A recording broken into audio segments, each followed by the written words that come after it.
Tak to nezorně vypadá, když tomu někdo nerozumí. Suzuki RMZ 450 od největšího podnikatele, kterého jsem kdy v životě poznal a kterého znám. Motorka je úplně na Zugrund. Tady máme zadní kivnou vidlíci. Ty pochva.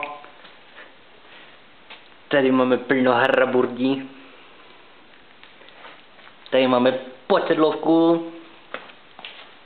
Ježíšek nový stojan dovezl. Tam je zbytek. Tady je velká máňa. Velký zbytek. Tady máme zadní kolo. A jenom kupu náhradních dílů. To už nikdy nepojede. Na Bazos, a se podívají na Na Bazosu to bude.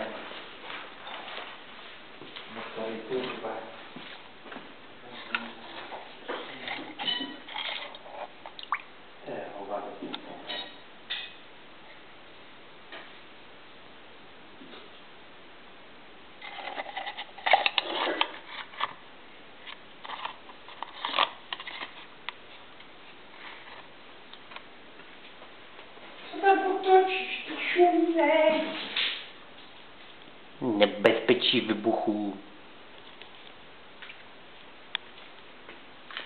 Zde je ovšem stroj největší a nejlepší.